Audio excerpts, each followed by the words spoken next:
Hello everyone, Heather here from Mercantile, and we are back for day 14 of our DIY Advent Calendar series.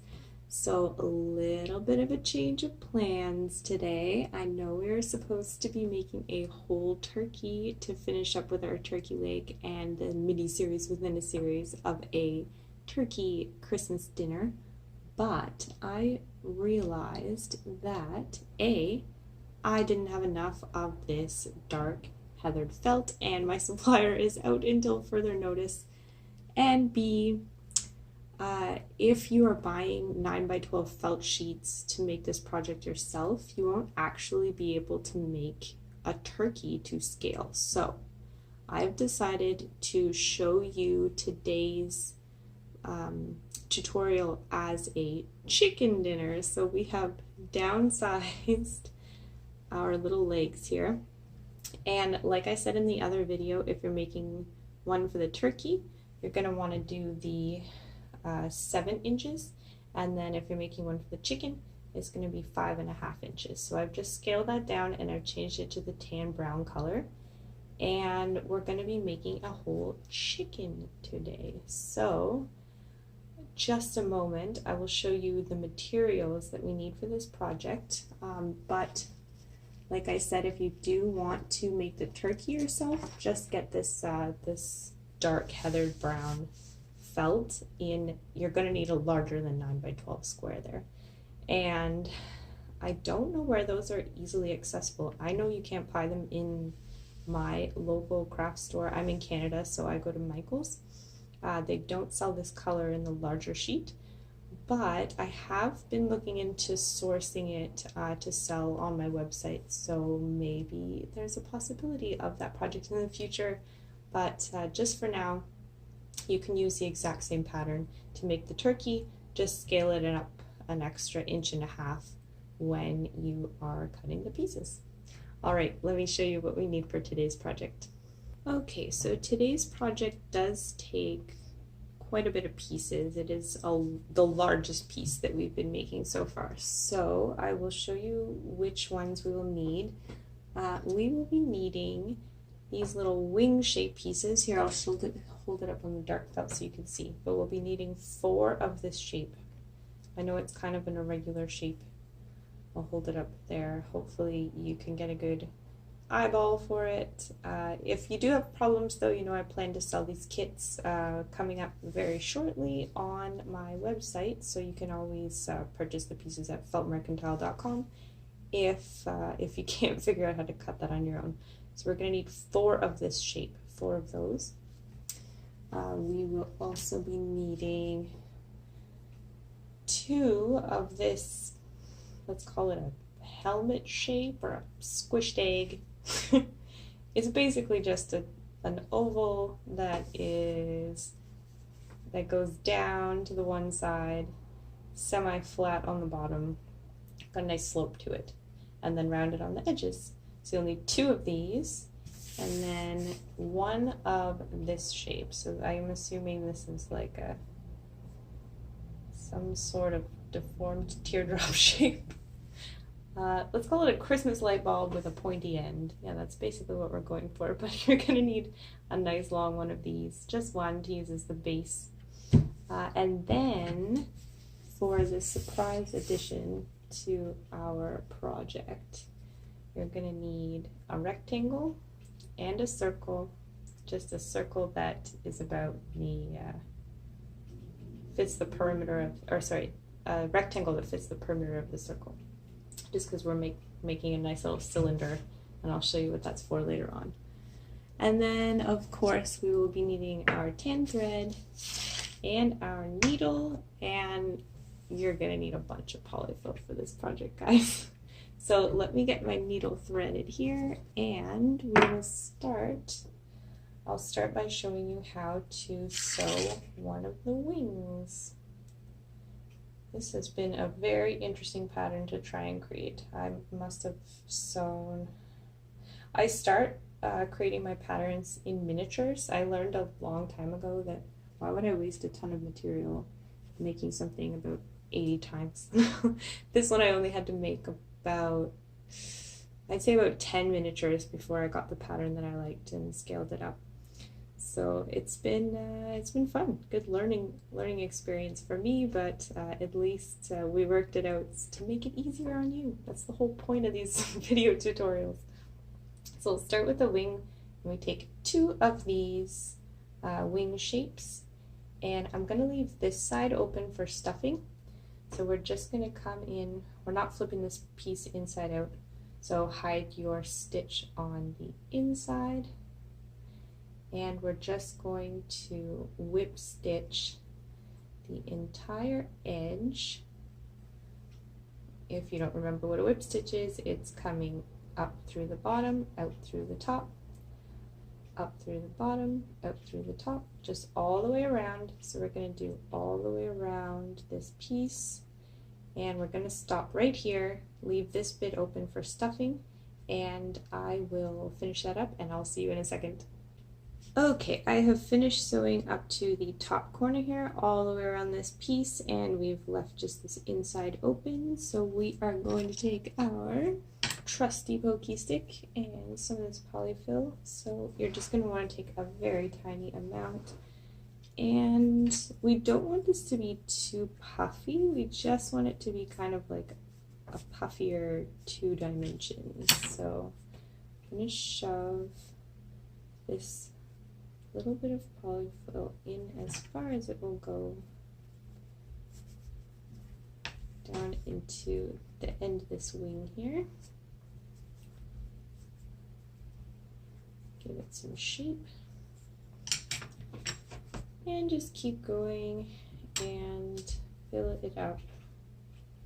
Don't want it to be too full, but try and make it so that it doesn't look like there's gaps in your polyfill. So you can do that by just making sure that it's just kind of what's the word? I guess smooth throughout. It doesn't feel like there's any balls inside or anything. And the last little bit here, like I said, we don't want it to be too full. And then we can go ahead and close up the rest of this with our whip stitch. These little wings I probably made, actually I probably got it on like the 5th try with these guys. I found a design I was happy with. It's just all trial and error, guys. Like I don't know how I mean, I have a general idea of how I'm going to make these things before I start, but I usually just look up pictures online of, you know, maybe what other people have done for their projects. If I don't really find anything I like, I usually go and reference, I'll look up a real chicken or turkey and just kind of get an idea of the shapes that they're using, and then try and cut it myself out of felt. And I just end up with something that I like. And the more you do that, the better you get at it without wasting too much materials before you find a pattern that you like. Because I think any of us crafters know you gotta be willing to let go of some projects that just do not work out. So we've tied off our end there. Great, so now we've got this finished one. I've done this other one as well. So now we've got the 2 of those with our 4 pattern pieces, and we're going to move on to the next part of the project. So see you in a second. Okay, so next we are going to start with our 2 helmet squished egg shaped pieces. But we are eventually going to be flipping this inside out, so you want to keep all your knots on the outside. We're actually going to sew, so I'm going to whip stitch, but I'm going to go just from about, let's see here, so we want the curved part to be on the top. I'm going to sew from about here to about here, and that's it. We just want to sew this top portion here right now. So just a regular whip stitch, not on the outside, from about here all the way down to here. Leave that tip, and I'll finish that up and I'll see you in a second. Okay, so I finished sewing this piece from here to here, so we've just kind of got a shape like this going on now.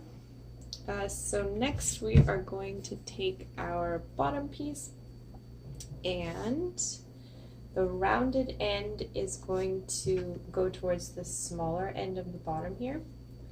So we're just going to open this up, still keeping our knots on the outside, and this is going to get placed here. So you just want to line up the 3 bottom pieces as best you can, just so they're all kind of flush. And I will take my needle here, and I'm just going to start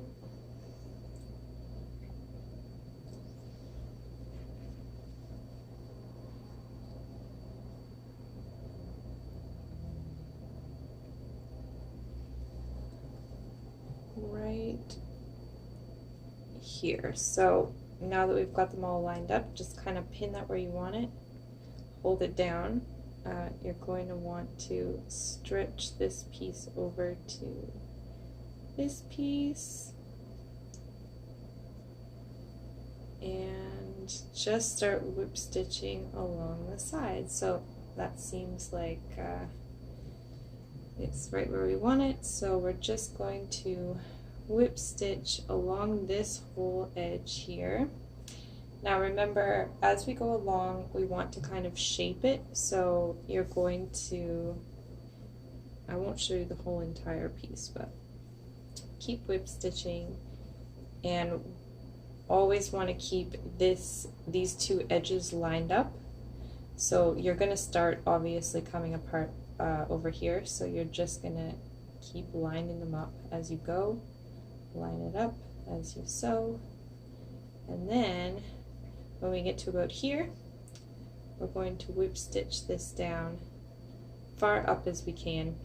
It doesn't have to be right in the corner, just as if you keep this flush all the way through, just sew it up to the very end of this point, and I will come back on the video in a second to show you what to do next after we've done that. Alright, see you in a second. Alright, now that I've sewn along the whole side here, all the way up to the very tip, every little last bit of fabric that you can grab on this bottom piece here, to the very tip, we're just going to take these 2 pieces, and we want to make them flush while keeping the bottom out of the way. So I'm just going to whip stitch the excess, that little space there that we didn't sew at the very beginning. So I'm going to do 1 to anchor it, and then because this is the inside, I'm just going to go over here and start on the far side working back, because we can hide any messy stitches that we have. And we are going to whip stitch back down to that point just to close that little space there. So now that we are back down to the end of the point, we can fold these over and start sewing all the way down the other side of the base. So we are going to continue whip stitching, while trying not to get caught on anything. Continue whip stitching all the way down, keeping it lined up as we go, all the way down to about here, just lining up with the other knot that we made on the other side. So we're going to have this piece open for flipping and stuffing, but the rest of it will be closed. So I will see you in a second. Okay, so when we finish sewing, it looks something like this. So we're going to want to flip this inside out. Got our open bit still, so just grab that end. Try not to pull your stitches too much. And turn that inside out.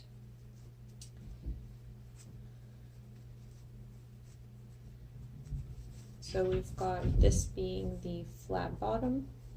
So just push out all your seams there, just gently, just to make sure that they're all nice and flat. So that's going to be the bottom.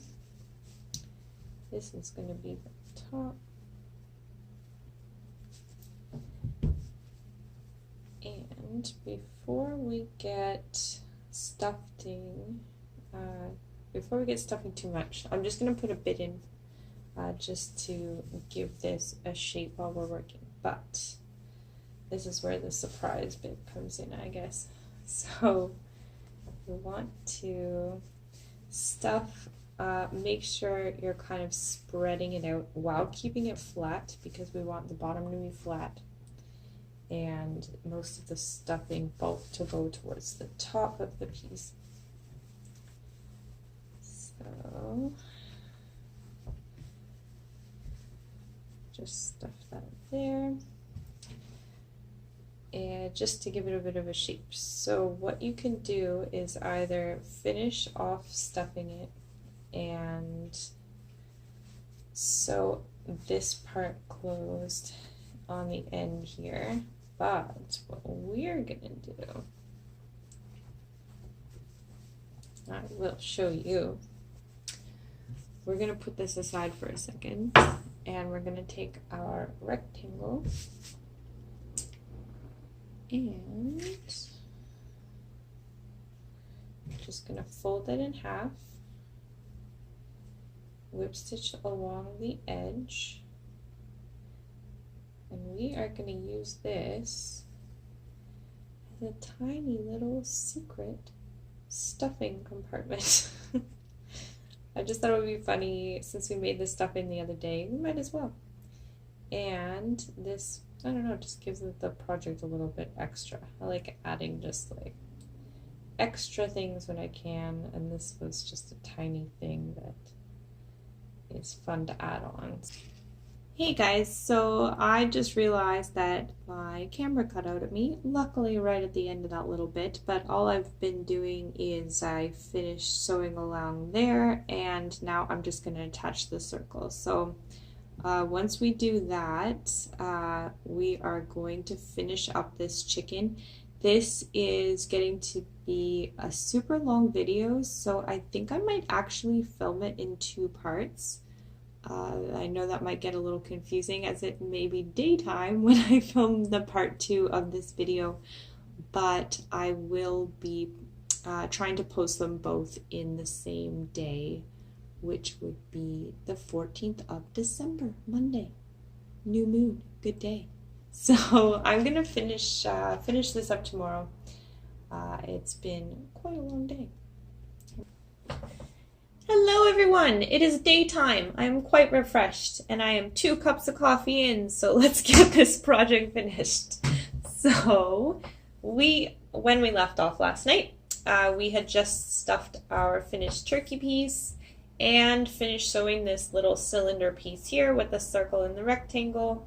So the next step would be, you're just going to want to fold these in just a little bit. It doesn't have to be all the way to the edges that we made. Just fold them in so that you've got a shape that you like turkey-wise. I don't mind that. So now I'm going to take this cylinder and put that in all the way. If you've got too much stuffing, you can take a bit out, but I've made just enough, I think. So now that our cylinder's in, you're just going to want to whip stitch around the whole edge, and any spaces that you have, like these here, just whip stitch those as well. So you want to have a finished closed circle at the time we are done sewing this, that you can just put your stuffing in there. And I will sew that up. It's just a whip stitch all the way around to make it a uniform circle, while still holding on to this part so it makes it part of the whole piece. So I'm going to get started sewing that, and I will be back in just a moment and we can finish this project up. All right, see you in a second. Alrighty, we are done the body bit. So we've got our nice stuffing hole here. And so there's a couple different ways that you can finish this. It's all up to personal preference. So you can use Velcro to attach the pieces to the legs and the wings if you want to be able to remove them. I'm actually going to attach the wings to the body just because I don't want these little bits hanging around my house. And I think I'll leave the legs free rein so they can be used by my kids without ripping at this too much. I do want it to last a little while. So to attach the pieces, so this is going to be the back, I guess, of what would be our chicken or turkey, the flat side. So this would be the stomach with the line in the middle. So I'm going to actually line up with this side bit here, the wing, just like so. So when you flip it over, actually move it down a little bit. So when you flip it over, you've just got that effect there. So you can attach both on either side. And to do that, I'll hide my knot underneath and I can whip stitch around the edge here or just give it some stitches into the piece just to reinforce it, make sure it's on there good. But you don't want to sew past this bit here just so you've got a little bit of wiggle room. And I'm going to do that and I'll come back in a second to show you the finished product. We made it! Only, it was what? Maybe 12 hours and 2 cups of coffee later. That's what I get for trying to make videos after my kids go to bed. But thanks for bearing with me, guys. Just one sec and we'll come back with our finished product. And there you have it, guys. We have a finished chicken. And as you know from earlier in this video, if you want to make the turkey, you're going to need more than 9x12 sheets. You're going to need larger sheets for that. But just scale up this pattern that we used here and we can take off the legs and look, surprise stuffing. So thanks so much for joining me, guys. If you like this video, sorry it was a bit of a mess, kind of all over the place. Honestly, I think I'm just gonna eat ham now for Christmas after this project. So thanks for joining us. Don't forget to subscribe, hit that alert button if you're enjoying these videos so you can stay up to date with all the videos we'll be posting in the future. If you have any suggestions for future videos, write those in the comments below, and don't forget to give it a thumbs up if you enjoyed this tutorial. I promise we'll be doing a bit of an easier project for tomorrow, just because this was a very ambitious goal I set for myself to make 25 videos in December. So I'm just gonna take her a little bit easy tomorrow. So I'm glad that we've got our dinner finished, and it's been a pleasure as always. I will see you guys in tomorrow's video. Bye.